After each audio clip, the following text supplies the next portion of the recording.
Supply ng bulaklak sa nalalapit na Valentine's Day sapat ayon sa ilang nagtitinda sa Calasiao, Pangasinan. Sundan sa report.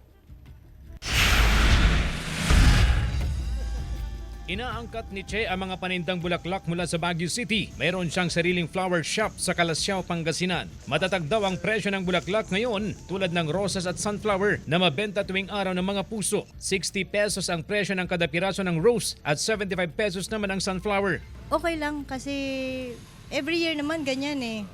Nagiging okay naman yung supply. Unless umulan, yun doon tayo magkakaproblema. Pero pagka wala namang ulan, di naman ganun kahirap. Tsaka mayroong mga ibang part ng Philippines naman na pinagkukuhanan ng flowers, hindi lang dito. Posible raw na tumaas ang presyo ng bulaklak habang papalapit ang Valentine's Day. Maigi raw na magpa-reserve na ng bulaklak upang makaiwas sa mataas na presyo. Kung gipit naman sa budget, meron namang magkukulay na artificial flowers na nagkakahalaga ng 350 hanggang 450 pesos depende sa dami. Gawa sa balat ng mais at palay ang bulaklak, kinulayan upang maging kaaya-aya. Mga ibang mga estudyante, mas gusto po kasi nila ang dried kasi pangmatagalan po. Ayon naman kay Maricel, parang hindi raw matatag ang pagmamahalan kung hindi totoong bulaklak ang kanyang matatanggap sa araw ng mga puso. Para sa akin po hindi po okay na plastic po yung ibibigay. Kahit or yung dried.